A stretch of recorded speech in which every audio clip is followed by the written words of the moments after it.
Today we're going to be covering the externals of the Tokyo Marui MWS. So we're going to be talking about different rails, attachments, stocks, etc., receivers, magazine fitment, speed loader, real steel parts compatibility, all of the like. So if that's what you're looking for, go ahead and stay tuned because we're going to cover all of that. So this isn't going to cover a review of any of the internal parts in the Tokyo Marui MWS. This is strictly going to be looking at the externals, parts availability, parts compatibility, that sort of thing. So if you want to see a review of the internals, I'm going to be posting up a separate video. Also be talking about the internal upgrades that you can do to your MWS. So keep in mind, this is a perspective from a US-based airsoft player in early 2022.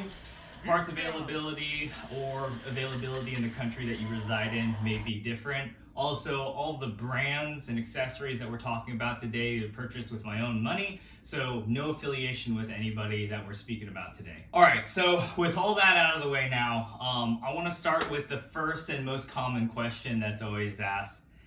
What rail is going to fit on my Tokyo Marui MWS? So regardless of which M4 you have, whether it's the Mark 18, the M4 Carbine, the MTR16, all of them will accept an AEG spec'd barrel nut. The only difference is you may need an adapter to get it to work, or actually rather you will need an adapter to use the stock outer barrel. Now, if you get an aftermarket outer barrel, it already has a larger outer diameter on the outer barrel. So then an AEG barrel nut will just slip on, thread onto the receiver here, no problem. So that's all good. The only consideration that at that point then is you just need to get some barrel nut spacers. I think Mad Bull sells them for about 20 bucks, and I usually use the I think it's like 3mm thick spacer. And then that gets the gap just right here on the receiver between this Geisley rail. This is a Howe Geisley rail with an AEG barrel nut, so complete compatibility with any AEG spec barrel nuts. Now, if we're looking to put a real steel rail on these guns, you will need to tap and rethread the actual threads on the receiver here. I would recommend that you bring it to a machine shop if you're going to do that, just to make sure the threads don't go on cockeyed. It's pretty easy to just cant it over a little bit to the side and then ruin your upper, so just keep that in mind. So in the same vein, I'm going to talk about the outer barrels that I've used in the past. On these two guns, they have the Dytac outer barrel. It is a two-piece part that threads together and then creates the overall unit. I've also tried out the 5KU outer barrel for the MWS. Quick note on that one though, the actual extension piece that goes into the upper receiver and the rest of the barrel, that's actually connected by either a grub screw or a roll pin. I can't really remember off the top of my head. But what it does is it ends up causing a fitment issue and a tolerance where you can end up with some wobble in your outer barrel, which can affect accuracy. You can take that out, but just keep that in mind if you do pick up a 5KU outer barrel. Other than that, the other outer barrels, aftermarket ones, should still work with an AEG spec barrel nut. In terms of barrel nut adapters, do not buy the PTS barrel nut adapter. It doesn't work with any other rail other than the PTS rails. So just keep that in mind. Unless you're buying a PTS rail, just do not buy that part. It's a waste of $10. So the next most common question that gets asked is what real steel parts fit onto my MWS with no modifications? And it's really two things. It's going to be your grips and your stocks. So two considerations here. One with the grip is that if you do end up getting a new grip, you have to make sure you keep the screw from the stock grip. You can't use a real AR-15 screw there. Also, don't crank it down too hard. You can break off the tabs on the receiver. So just get it down snug and give it a little extra, and then that should be good. I've had no problems with any of the screws backing out of my guns, and I field them, a couple times every month. Now with the stock, This is a mil-spec buffer tube in terms of diameter, so you'll want to get a mil-spec stock. There is a little bit of wobble, as you can see that there, but honestly, it doesn't bother me, and it's pretty minor. If you do get a commercial style stock though, it will wobble a lot more. Now in terms of real steel parts that will not fit without additional modification, that will be our trigger guard here. You will need to modify the trigger guard. It's pretty simple to do though. This is a Magpul trigger guard. All I did was take a Dremel, grind off the top. It took about 5 minutes and then slapped it in there. It was good to go. The next real steel part we'll talk about is going to be the buffer tube. So quick heads up, the buffer tube isn't threaded, isn't the same threads as a real steel buffer, so you will need to tap the receiver if you want to replace that part. Other things to note about the buffer tube is that the inside diameter of the MWS buffer is about 1 millimeter or 2 smaller than a real buffer. I think the real buffers come in around 24-25 millimeters in outer diameter. The MWS one is about 23 millimeters in diameter.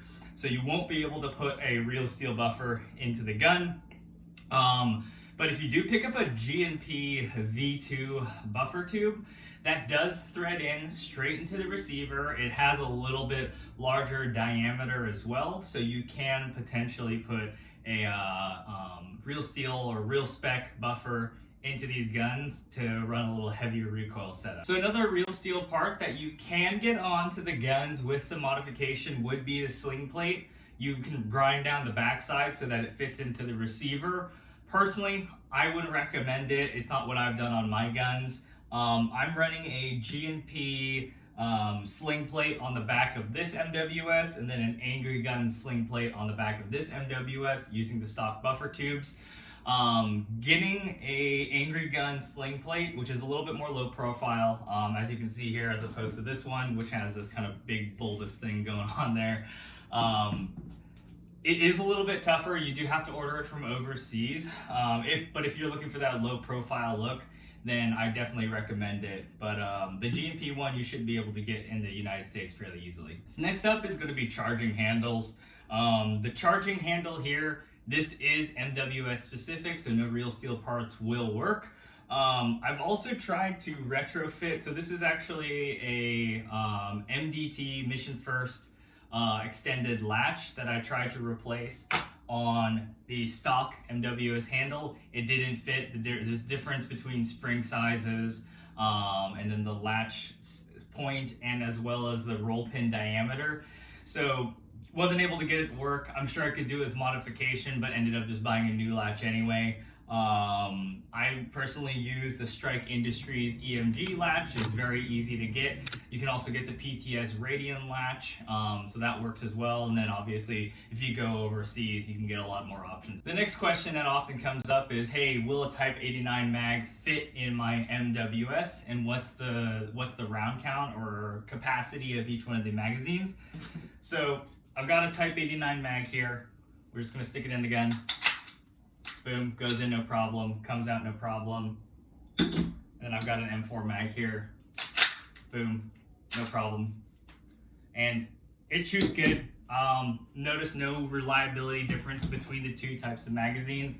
I have green gas modified all the magazines, and the only thing that happened with the Type 89 mags is they were a little bit sticky going in, but after I had done it a couple of cycles, it loosened up, and now it's no issue.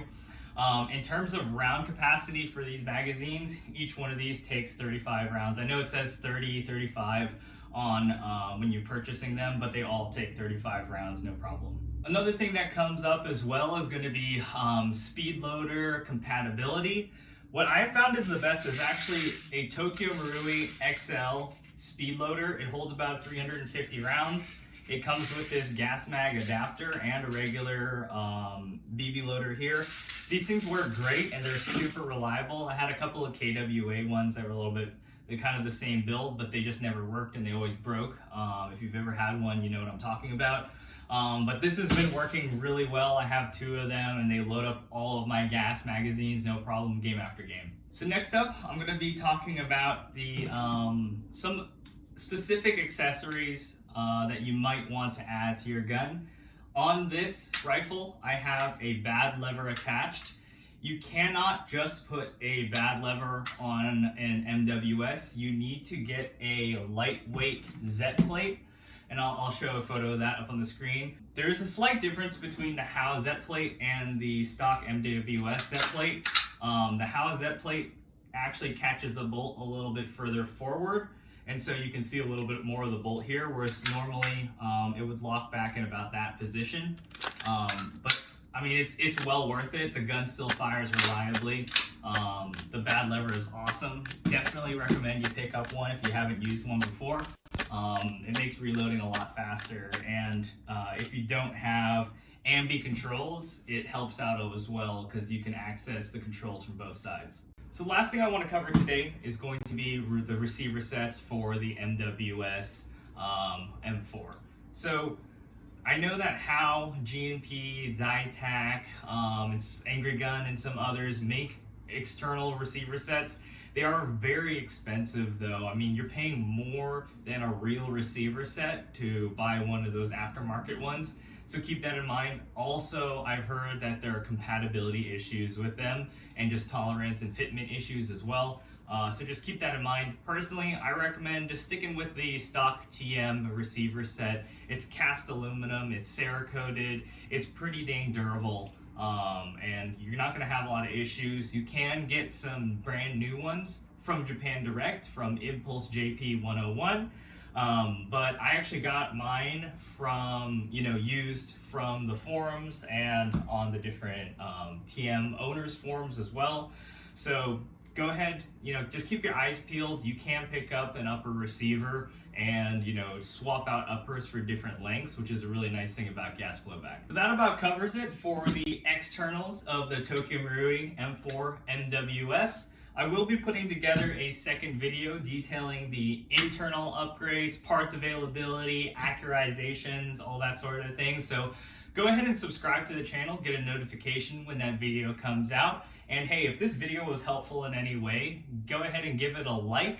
Also, leave a comment if you have any questions about the platform as well. I'll be monitoring the comments, letting folks know. So, I mean, yeah, I just wanted to put together this comprehensive video on the externals of the Tokyo Marui. It seemed like a lot of this information was scattered throughout the internet, so just wanted to consolidate it in one easy place. And hey, until next time, I'll see you guys out in the field.